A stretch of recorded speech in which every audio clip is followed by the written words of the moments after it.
I don't know my own birthday. Sometime around 1955. Stray dogs don't have birthdays. All we want is to survive. If we're lucky, there's some food to get through winter. Moscow winters are brutal. On nights well below zero, I curled up next to heating pipes, listening to my own heartbeat. I liked looking at the sky. On winter nights, you could see so many stars.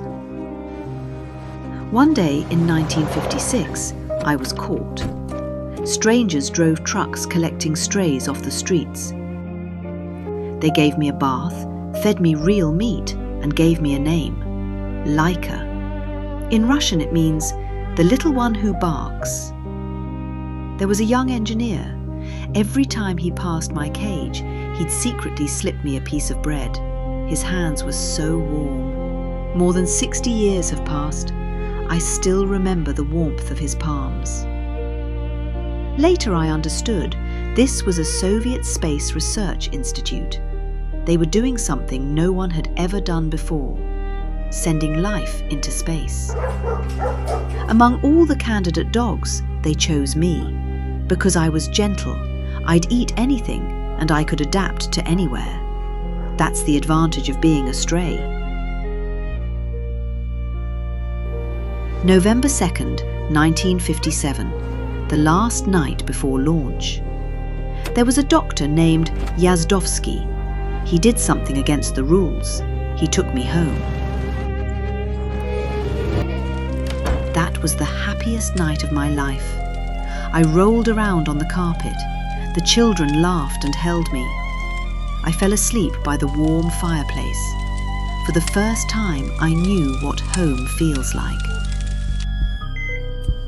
Many years later, this doctor said in an interview, I wanted her to have some happiness in her last days. November 3rd, 1957, 5:30 a.m. Moscow time. The rocket carrying Sputnik 2 lifted off. I heard the roaring. My body was crushed under the pressure. Then I floated. My paws left the ground. I was flying for the first time. I looked out through the window. I saw my homeland. I flew higher and higher. Everything familiar grew smaller and farther away. I saw an enormous blue, unbelievably beautiful planet. The cabin grew hotter and hotter. I don't remember the pain, only that I got sleepier and sleepier, wanting more and more to close my eyes, until all that remained was blue, gentle, quiet blue, like a very long dream.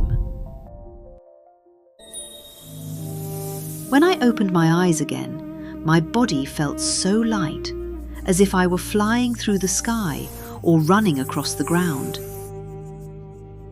I had never felt so free. I had no weight, no shape, unbound by time, unlimited by space. I've seen stars being born and galaxies dying. No matter how far I drift, I always look back at that little blue sphere. I miss the young man who fed me bread. I miss that night at the doctor's home. The warm fireplace, the soft carpet. They all grew old with time. The country that sent me to space is gone now, but I'm still here. Longing turned to memory, held somewhere in the universe, but I can no longer feel. I can't feel cold, and I can't feel warmth. I am free. Or perhaps I've entered the next dimension. You will never see me again, but I can tell you the secrets of the universe. What do you think time is? Is it like a river, flowing from yesterday to today and on to tomorrow? But in the universe, time doesn't flow. Think of it like a book. You start reading from page 1, but the last page was already written. Time is the same way. We are the same moment existing all at once. If past and future exist simultaneously, then what is now? If time is only an illusion, is your life even real?